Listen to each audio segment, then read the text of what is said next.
Hunda dura akkam jirtu warri seenaa kana akka carraa dhaggeeffattan. As miidiyaa argaa dhageettii kanarratti waa'ee gadaa Oromoo, waa'ee irreechaa fi aadaa Oromooti irratti yeroo adda addaa dhiyeessaa turre. Ammas immoo waa'ee seenaadhaan wal qabatu isinii dhiyeessina. Kunillee keessattuu miidiyaa irratti tibba kana waa'ee seenaa tuulamaa ilaalchisee waan deemaa jiru akka ka'umsatitti fudhachuudhaanan waan kana haasa'a.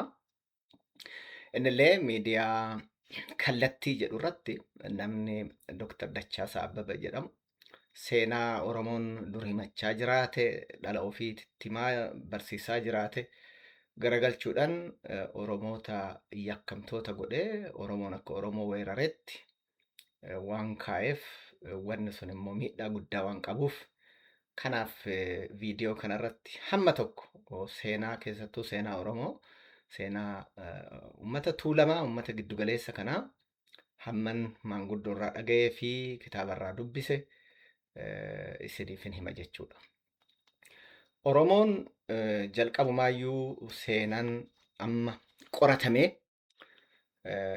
afaanin seenaa isaa himachaa ture.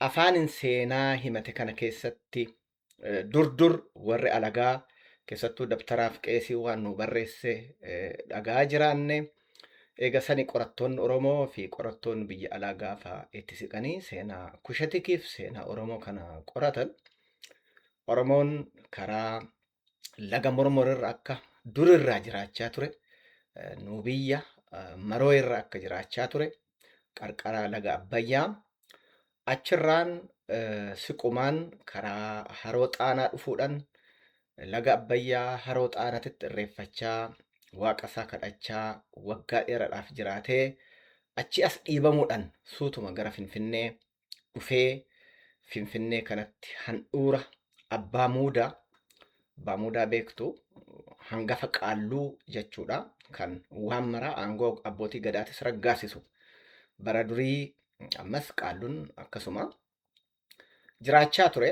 Giddugaleessa Odaa Nabee kanatti seentarii gadaa ofii godhatee waggaa 1000 eega jiraatee booda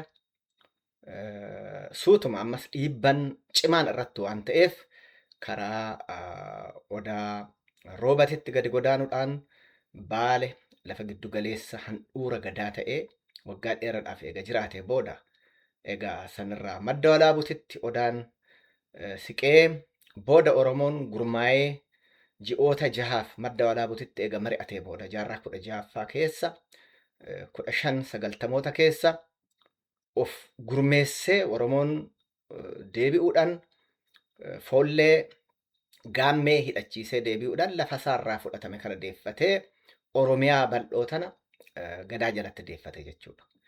Iddoo kanaan keessattuu giddugaleessa Maccaa fi Tuulamni Odaa Nabeetitti bulaa turanii giddugaleessa gara Kaabaa manni Walloo Odaa mataa isaanii qabanii Odaa Bultum karaa Baarintuma Afranqalloo ituun banni kun itti bulaa turanii Odaa Roobatitti immoo giddugaleessa warri itti hafe Sikkoof Mandoo akkasumas warra achitti hafan itti bulaa turanii akkasumas Gumii Gaayotii fi karaa Kibbaa Gujiin Booranni Odaawwan horatanii yoo jiraatan boodarra Maccaa fi Tuulamni Odaa Nabeetirraa Macca Odaa mataasaa godhatee kara dhiyaa waan quxusuu ta'eef yoo godaanu Tuulamni giddugaleessa Odaa Nabee kanatti hafe jechuudha.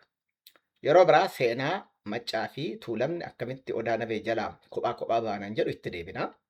Akkuma eessattuu jiru hangafaaf quxusuu gidduutti wal dhiibuunis hin jiraata. Kun aaduma keessatti seenaa keessattis waan yeroo hedduu mul'ate. Egaan seenaa sirnaan amma qoratamaa jiruun Oromoon bara durii haga laga Galaana Diimatitti akka bulchaa ture achi akka dhiibamee gadi deebi'e qabatamaadhaan qorannaan arkeoloojiitii fi qorattoonni seenaa agarsiisaa jiranii. Egaan yeroo giddugaleessa kana jiraachaa turetti keessattuu Tuulamni nagaadhaan gadaa ofiitti jiraatu malee yeroo maraa nagaadhaan jiraatu jechuun hin danda'amu. Innillee maaltu ta'aa warri Saahila Sillaasee jaarraa 18ffaa keessattuu gar tokkoon sossobuudhaan jaarsummaadhaan kara biraatiin waraanan yaalii gochaa turan jechuudha warri abbootii Minilik.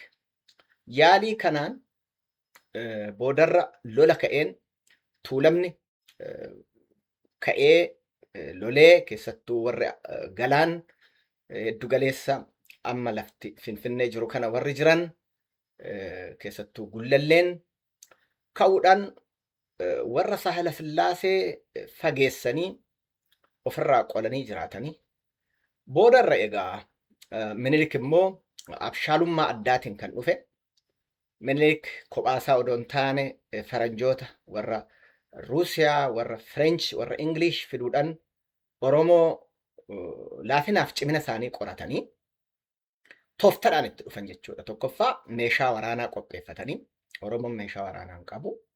Inni lammataa immoo wanni guddaan Oromoo hedduutti walitti bu'iinsa xixiqqoo jirtu qoratanii karasiin qaawwan seenan jechuudha. Yeroo sanitti yeroo hundaa gosti akkuma walitti bu'u abbichuuf galaan walitti bu'iinsa xiqqoo ishii qabanii ishirratti hundaa'uudhaan karaa abbichuutiin saaqanii seenan jechuudha warri Minilik. Isa kana yeroo biraatti deebina. Haa ta'uutii haala kanaan egaan yeroo tokkoon odoo hin taane yeroo hedduudhaan deddeebi'anii boodarra Finfinnee kana itti qophaa'anii itti duulanii gaafa dubartii daa'ima fixanii loon fudhatanii ummata achii Finfinnee irraa waraana guddaatti bananii manneen guban namni Ruusiyaa tokko isaan wajjin deemee guyyaa waraanaa kana isaan duuba deemee faranjiin tokko seenaa kana kitaaban barreessee jira. Akkamitti akka nama fixan, akkamitti akka dubartii ajjeesan, akkamitti akka daa'ima fixan, jaarsolii dheeffuu dadhabde akkamitti akka fixan, Oromoon akkamitti akka qolate, boodarra akkamitti akka mo'ame, warri mo'ame kun immoo manni gubatee akkamitti akka qabeenyi manca'ee loon meeqa saamanii dacha'an faranjiin kun bira yeroo turetti akka gaariitti gabaasee jira. Haalolli kun addaan cituu didu malee warri Gullallee, warri Galaan, Eekkaa naannoo giddugala Finfinneetii fi Shaggar jiran kuni Ada'a jiran kuni bachu hedduu jiru kuni akkanumatti tolumaan hin gabbarre jechuudha. Of ijaaranii dhaamsa walitti aamanii farda luugama hin baasin yoo harkaan nyaata cabsatte afaan hin godhatin bishaan harkaa qabdu hin dhugin na dhaqqabi jedhee walitti dhaammachuudhaan gurmaa'ee lola cimaa gaggeesse. Haa ta'u malee boodarratti hin fixan jechuudha qawweedhaan. Gurmuu guddaadhaan ijaaramanii. Minilik eegaa Finfinnee cabsee harkatti galfatee booda uummanni kun naan gabbaru jedhee akka isaan gabbaran miidhaa guddaa irratti gaggeesse. Kun egaa Oromiyaa biraatitti odoon bubba'in dura beeka.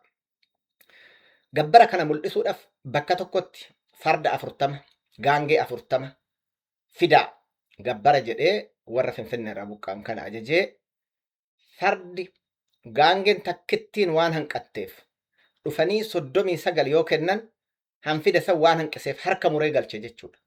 Hin guunne jedhee nama harka muruu achitti jalqaban jechuudha. Kuni seenaa bal'aatu jira.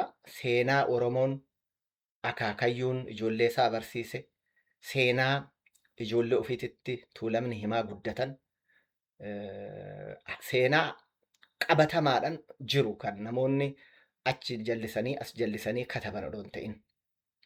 Egaan yeroo kana ittuma fufeet karaa Bachootitti, karaa Ada'aatitti weerara itti fufanii uummanni kun gabbaree kun immoo jaarsi ijoolleen dadhabaan hanafellee kaan fixanii weerarri kun babal'ataa deeme. Yeroo kana duuban taabota fidanii taabota kana yoo fidan taabota bakka tokkotti ijaaruudhaan qeesitu wajjin dhufa lafa fudhatan jechuudha. Ani seenaan warra kiyyaa akkamitti tuulamarraa buqqa'ee akka Arsii galee gabaabsee on isinitti hime tarii qabatamaadhaan seenaa uummata Oromoo tuulamaa kana calaqqisiisa yookaan paartii seenaa kanaati. Seenaa dhuunfaa himachuuf odoo hin ta'in uummanni akkamitti akka weerarame akkamitti akka qe'ee ofii gadhiise jette odoo hin ta'in waanuma qabatama akaakayyuuwwan keenya nutti himaa guddanne warri keenya asuma Finfinnee Caancoo kana biraa xiqquma kiiloomeetirii gabaabduudha Abaalee jedhama karaa darbaa kana. Egaa deemee weerarri kun gaafa isaan bira ga'u taabota lamatu lafa warra keenyatirra dhaabbate. Tokko Kidaana Mirattiidha, tokko Goorgisii jedhama. Tulluu gamaaf gamanaatirra dhaabanii taabota kana. Lafti warra keenyaa hedduu kanatti lafa masqaliitii fi lafa warra abbootii aangotii kenname horii bakka itti garagarchan dhabanii. Horiin kun immoo marga lafa masqalii yoo dhaqee dheede, lafa qeesii yoo dhaqee dheede aflaamaa fudhatama jechuudha. Kanaaf akka namoonni seenaa jajallisanii tuulamni lafa ofii gadhiiset deeme malee hin buqqaane hin ari'amne jedhanii cubbuu sodaa malee dubbatan kana odoo hin ta'in warri keenya horii ofii bakka itti garagarchuu dhabee guyyaa guyyaan gibiraan kokkee qabanii zarafanii irraa fudhatanii miidhaa guddaan irra ga'eet qawween duubaatti dhuka'aa dirqamaan deeman jechuudha. Sii bahee biyyaa sii bahee yoo jaldeessa ollaa sii ta'e yoo hadaan midhaan sii ta'e jedhanii sirbaa deeman jechuudha. Kun citee hafee kun deeman. Warri keenya loon ooffatee karaa Arsii galee Arsii dhaqanii loon kanarraa gurguranii lafa bitatanii qubatan jechuudha. Akka amma namoonni seenaa jallisan yakkamtoonni seenaa tuulamni Arsiif Baale kan deeme Minilik weerara Daargeen Raas Daargeen Arsii weeraruu dhaqe wajjin militarii waraana ta'anii dhaqanan jedhu kun cubbuu guddaadha. Cubbuu daangaa darbe. Maaliif uummanni tuulamaa Arsiif Baale keessa yeroo ammaa jiraatu bakkumatti qubate kanallee akka nagaan hin jiraanne ollaasaa wajjin uummata silaa nagaa wajjin jiraatu kana wajjin akka nagaan hin jiraanne cubbuun irratti hojjetamaa jira jechuudha. Kuni namoonni yakka akkanaa dabarsan kuni namoonni seenaan jirre himanii uummata irratti jenosaayid gaggeessan jenosaayidiin gargar ilaalamu seeran gaafatamuu qabu. Yakka kana tuulamni dhiisuun qabu. Yakka seenaa isarratti namoonni miidiyaatti ba'anii haasa'an kana miidiyaa sunis seeran gaafatamuu qaba. Namni kana haasa'ullee hayyuudha ofiin jedhee hayyuu sobaa seenaan jirre Minilik irraa xurii dhiquudha jedhee Minilik odoon ta'in weerarre ummanni tuulamaa fedhii isaatiin lafa isaa dhiisee deeme malee namni isaan buqqise hin jiru. Ummanni tuulamaa immoo waraana Raas Daargee ta'ee Minilik gargaaree Arsii waraanuu deemee jedheet namni Dachaasaa Abbaba jedhamu namni hayyuudha ofiin jedhu namni ani dooktara ofiin jedhu tokko miidiyaa kallattii jedhamtu irratti bahee afaan guutee yakka Minilik san haqee Oromoo irratti keessattuu Oromoo tuulamaa irratti haqee inni kun yakka guddaadha. Cubbuu guddaadha. Tuulamni akka waraana Minilik ta'ee Arsiin dhaqin Arsiinis hin beekaa. Tuulamnis hin beekaa. Warrumta Amaaratillee hin beeka. Raas Daargen eega tuulama cabsanii booda tuulamni diinoma isaanii waan qabuuf waraana godhatee itti wajjin lola deemuu hin danda'u. Tuulamni harkan kennine ture yeroo isaan Arsii weeraran. Tuulamni bakka garaagaraatii lolaa ture haga dhumaatitti. Ofiifuu buqqaa ture qeesaatirraa buqqaa ture yeroo itti waraana ta'ee Arsii dhaquun qabu. Odoo waraana ta'ee Arsii dhaqa ta'ee silaa baalabbaata ta'a Arsii irratti seenaa nan biraa ta'a jechuudha Arsii yoo dhaqan. Odoo waraana Minilik ta'anii dhaqanii jiraatanii. Tuulamni seenaa sobaa namoonni dubbatan kana odoon ta'in sirbootan rorroo miidhaa irra ga'e kana sirbootan sirbaa seenaa dhala isaatii dabarsa jechuudha. Akka wanteenya akaakayyuuwwan keenya sirbaan seenaa nutti himan akkatti qeewwarra keenya akka buqqa'e akkamitti akka Arsii galan immoo yaaddoo yaada qaban nostaaljiyaa Arsii ta'anii lafa tuulamaa kana faarsan jechuudha. Seenaa faaruudhaan nu barsiisan jechuudha. Lafa warra keenya ani tuulama bakka warri keenya irraa buqqa'e kanan arge waggaa gara 12 dura eegan biyya alaa baheen galee bakka san barbaadee dhaqee ilaale malee warri keenya eega achii bahee abbaa fi haati kootillee Arsiitti dhalatanii akaakayyuu keenya daa'ummaadhaan abaabileen keenya isa fudhatee bahee waggaa gara 150 bara Minilik asii ba'anii namni as deebi'ee iyyuu hin jiru. Haa ta'u malee malkaallee nu barsiisan, tulluullee nu barsiisan achi taa'anii yaaddoo hawwii qaban irraa jechuudha. Kana mara maaliifan isinitti himaa? Seenaan abbaa qabdi, seenan dhugaa qabdi. Tuulama irratti yeroo ammaa kana wanni gaggeeffamaa jiru waan hedduudha. Tuulamni bara Minilik Arsii yoo jennu gosa, lafti immoo diida Baale, hedduu Shashamannee kanallee lafa Utaawayyuu bal'ina kanatti lakkoofsan baay'een tuulamni Arsiif Baale gale. Itti aanee baay'inaan Harargeedha. San booda hammi xiqqoon kara Booranaa Gujii, san booda gara Irubbaa Booraa, san booda immoo gara Jimmaa deemee jira. Buqqa'ee jechuudha. Haa ta'u malee baay'inaan gara dhiyaatitti hin deemne. Kunis seenaa mataasaa qaba. Waan seenaalee adda addaa jira jechuudha. Wanni sababiin tuulamni irra caalaa Arsii dhaqeef tokko lafti Arsii kuni bal'aadha. Bal'ina lafaa qofaa miti. Arsiin waan jaalalaaf simateefi cubbuu gochuun gaarii miti. Akka waan tuulamni Arsii hoo dhaqu weerartuutti hankaa'an kun cubbuu guddaadha. Ummanni Arsii garaa bal'atee, ani Arsii faarsuudhaaf odoo hin ta'in, Arsiin biyya kiyya ittan dhaladhee, ani Saddiiqattan dhaladhee, Diida'a, Aanaa Roobetittan dhaladhee, achittan baradhee guddadhee, lafa kana tokko tokkoon ganda gandaanan beeka jechuudha. Ummanni Arsii ummata fayyaalessa waan ta'eef, han lafa qabu lafatti gurguratee, kuun lafa kenneefi, han lafa dhafe immoo qixxee qoqqotee wajjin nagaan jiraate jechuudha. Kana waan jedhu ummata kana walitti buusuudhaaf yaaliin hin godhamne jechuu miti. Bara Minilik, bara Haayile Sillaasee, bara Darbuu ummata Tuulamaatiif ummata Arsii amantiidhaan walitti buusuudhaaf wanni hin godhamin hin jiru. Cubbuun hin dalagamin hin jiru. Haa ta'u malee ummanni kun walitti bubu'iinsi hin jira. Seenaa mataasaa qaba. Keessattuu bara lola Somaaliidhaan ture gara amantii jijjiiruudhaan walitti bu'iinsi dhalatee jira. Sobuun homaan godhu. Haa ta'u malee ummanni Tuulamaa Arsiif Baale yoo dhaqu lafa ofii godhatee, horii horee, qotee, dhalchee, guddisee, irra jiraatee, irras jiraataa jira.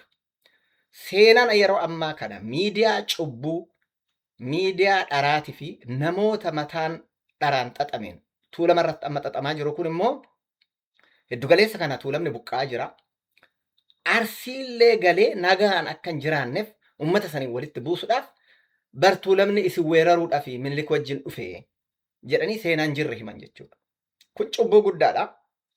Cubbuu daangaa darbe dhugaa dubbachuudhaaf kun seeraan gaafachiisuu danda'uu qaba. Oromoon keessattuu Oromoon Tuulamaa, Oromoon Arsii seenaa isaanii dabaa namni maqaa hayyoomatiin ka'ee miidiyaa bahee himu kana seeraan gaafachuu danda'uu qaban. Kun jenosaayidii ummata Arsiitii fi ummata Tuulamaa irratti gaggeeffamu. Wal fixaa jedhanii waraana labsuudhaan qixxeedha. Maalifan akkanatti ka'ee dubbadhaa? Maalifan itti gaafatama fudhadhee waan kanaan haasa'a? Ani warra buqqeessan keessaa maatiin koo nama tokko jechuudha. Maatiin kiyya Arsii jiran. Warri keenya irratti waraana yoo wallaalan tokko Finfinnee taa'ee labsu callisuun cubbuudha jechuudha. Kanaaf wanni kun waan akka salphaatti ilaalanii miti. Haa ta'u malee ummanni Arsiitii fi ummanni Tuulamaa ka'ee wal fixaa jechuu miti baay'ee. Ummanni kun cubbuu mootummoonni dabarsaan dhufan kun irratti hojjetan kana danda'ee nagaa wajjin jiraate. Yoo rakkinni dhalate mariidhaan hiikee wal fuudhee ollaa ta'ee wal heerumsiisee wajjin jiraate jechuudha. Haa ta'u malee wanni cubbuudhaan himamee kaa'amu kun sobni kun yoo bubbulee dhugaa fakkaachaa waan deemuuf waan kana bakkatti deebiitti kennuun barbaachisaadha. Akkuma duratti isinii kaa'e bara Minilik Tuulamni gorsitoota Faransaay, Ruusiyaa, Ingilaand irraa meeshaas argachuudhaan qabeenya saaman kana gurguranii meeshaan bitachuudhaan buqqa'e jechuudha. Sanitti hin dhaabanne. Bara Haayile Sillaasee warri duulee, duula Maacoo, duula Adwaa, duula maalii jedhan kana warri duule gaafa galu lafti Tuulamaa kun kennameefit irratti baalabbaata godhanii buqqesan jechuudha. Akkasuma godhan Arsiis, Baales, biyyoota Oromiyaa guutuu akkas godhanii keessattuu hedduu galeessa kana waan lafa isaa jaalataniif waan lafa mootii isaanii ta'eef buqqisaa deeman jechuudha. Bara Haayile Sillaasee qofa miti. Bara Darguutillee buqqa'ee jira Oromoo. Mareet laraashuun lafa isaa deebisuuf malee buqqaatiin hin dhaabbanne bakka adda addaatitti. Haa ta'u bara Darguu wayyaaf yoo wal bira qabnee ilaalle. Wayyaan inni dhufe Wayyaaneen oo dhufu yeroo jalqabaa san nagaa ture. Boodarra waa'een lafaa mi'aan lafaa gaafatti mul'atu tuulama buqqisan jechuudha. Tuulama kana beenyaa xixiqqishuu kafaluudhaan namoonni baay'een beenyaa fudhatee namni beenyaa fudhatee jedhan akka waan guddaa. Kaaree meetiriitti birrii lama fa'aa birriif sumunii fa'aa kafalanii lafa inni abbaa torbatti irratti du'ee bara Minilikii fi Saayila Sillaasee irraa qabee irratti du'ee ijoollee isaa irratti horsiise kanarraa buqqisanii sumunii fi birriidhaan. Har'allee birriin dabale garuu gatiin deemee sanuma ta'a. Uummanni kun lafa isaa kanarraa birrii argatee daldala daldalee jiraachuu hin danda'u. Lafa qotee buluu barateen. Yeroo ammaa hoo maaltu godhamaa jira? Mootummaan maqaa Oromootiin aangoo qabate kun Oromoo yoomuu caalaa keessattuu Oromoo tuulamaa buqqise. Uummanni kun lafa amma dhiyooma tana lafa xiyyaaraa jedhan kanarraa abbuu seeratirraa uummanni buqqa'e Bishooftutti gaaga'amni keessa jiru nama dubbatuuf hin qabu. Finfinnee kana naannoftanii ilaaltan baay'een isaanii waardiyaa ta'anii ijoolleen buqqaatee kun biyya Arabaa deemanii kun dhumanii kun mana hoteelaa galanii facaan jechuudha maatiin. Lafa isaanii mootummaan karaa seera alaatiin fudhatee kaadiran irraa fudhattee dallaala wajjin walii galuudhaan chabachabanii gurguranii uummata buqqisan jechuudha. Egaa buqqaatiin wanni garaas hin nyaatu akka Oromootitti wanni nama mararu tokko jiraate maaliif wanni tuulamaa qofti kophaatti dubbatama yoo jettan tuulamni miidhaa hammanan geenyatti irra gahe. Miidhaan kun immoo lafarraa nama buqqisuun nama balleessuudha. It's genocide. Sanyii balleessuudha. Sanyiin tuulamaa yeroo ammaa kana waggaa waggaatti parsantii meeqa dhabamaa deemaa yoo jettan qorannoo gaggeessuun hin danda'amu. Waggaatti nama 100,000 meeqatu dhabamaa deema eessa akka bu'uun beekamu. Akka durii san amma Arsiif Baalee baqachuu hin danda'u lafti hin jiru akka durii san dur baqatee baraarame jechuudha bar dur. Namatti baqatantu jira, lafatti baqatantu jira. Yeroo ammaa akkasii miti. Asumatti Finfinnee kana marsee kuwaardiyaa ta'ee dhukkubaan beelan dhumaa dhabamaa deema. Akka 3-4tti lafti isaa irraa fudhatamaa jira. Tokkoffaa Oromoon matumti isaa. Oromoon tuulama buqqisaa jira. Qaanii miti kun. Yeroo baay'ee kana hoo dubbate namni irratti wacama. Ma akkana jette Oromoon kun dallaala ta'ee, kun kaadiree ta'ee, kun kaabinee ta'ee, kun ministeera ta'ee tuulama buqqisee lafasaa gurguratee habtaamii ta'ee fooqii ijaarrachaa jira. Ittaansa mootummaadha. Mootummaan tuulama balleessuudhaaf sagantaa qabatee buqqisaa jira. Gadaasiitii, Shaggarsiitii, amma garanaan eerpoortii kun martuu nama 100,000 meeqa buqqisa jechuudha. Bu'aasaa garuu tuulamni hin arganne, Oromoon hin arganne. Namoota dhuunfatiif fooqidhaan ijaarrate kun biyya alaatitti dhokfata birri. Dubaa yoo deemtan ministeeronni fooqii ijaaran arguu dandeessan. Biyyoota Afrikaa akka Rwaandaa fi kana kanarratti masarata ijaaramaa jira. Saamamee lafti tuulamaa gurguramee, warqiin Oromoo gurguramee. Egaan kana maraayyuu yoo as qabnee ilaalle duulli kar tokkoon sanyii buqqisuu lafarraa buqqisuu gaggeeffamaa jira. Karaa biraatiin immoo maqa balleessii, maqaa xureessuu, xiqqeessuu, qaanessuu, salphisuutu tuulamarratti gaggeeffamaa jira.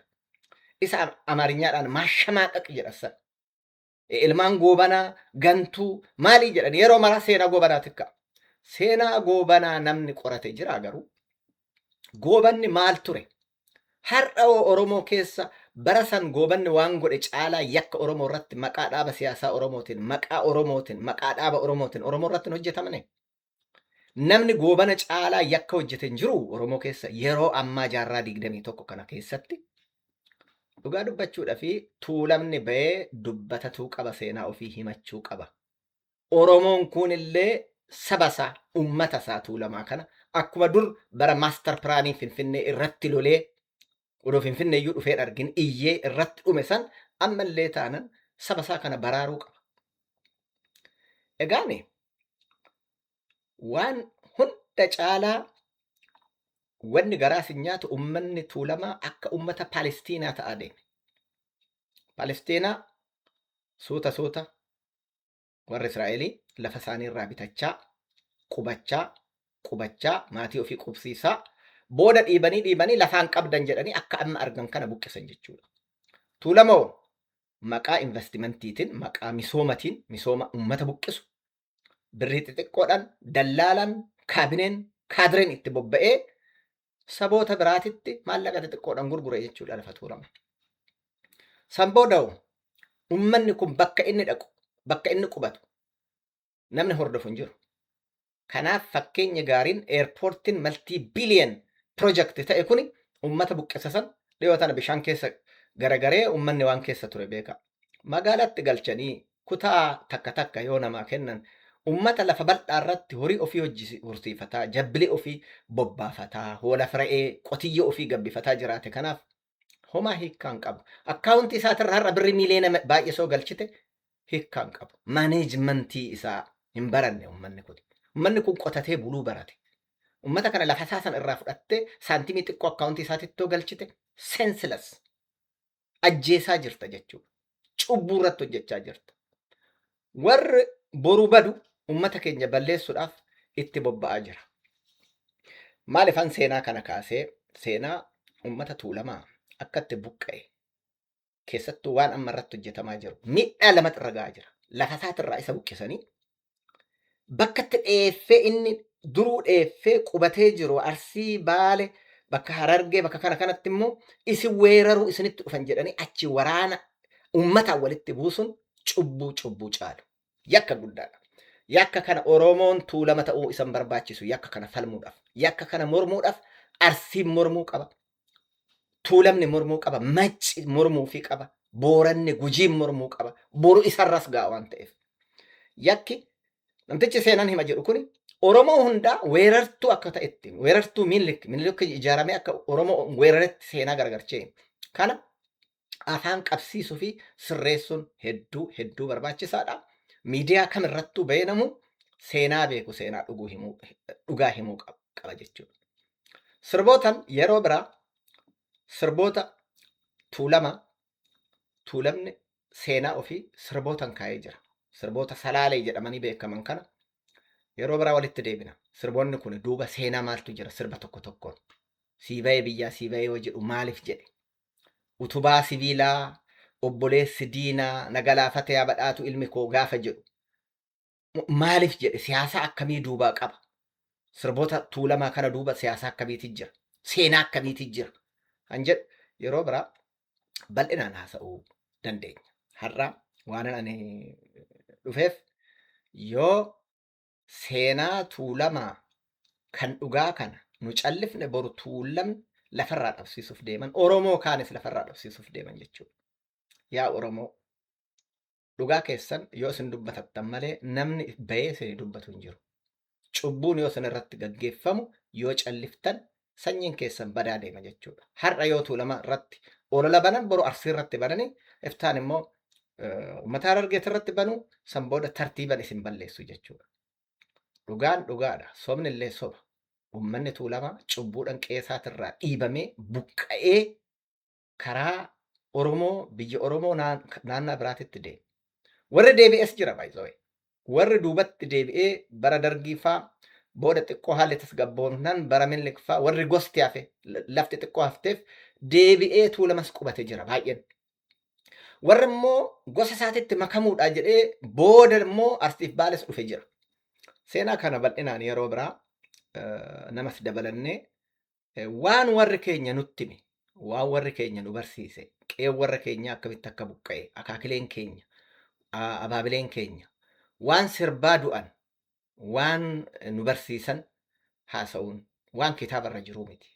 Kun seenaa barreeffamee tarreeffamee kitaaba gubbaa jiru odoo hin ta'in seenaa dhiiga keenya keessa jiru kan warri keenya sirbaan durduriidhaan galgala sheekkoodhaan fakkiidhaan nu barsiisanii darban jechuudha. Eega guddanne booda wanni kitaabarraa nu dubbifnu, wanni nu arginu, wanni nu keessa deemne ilaallu dhugaa dubbachuudhaaf ragaadha jechuudha. Kanaaf dhaala uummata Oromoo, uummanni Oromoo Tuulamaa akkuma beekamu aadaa Oromoo hambaa hafte tana rarraasee keessattuu Gadaa, keessattuu Irreecha Oromoodhaaf hambise jechuudha.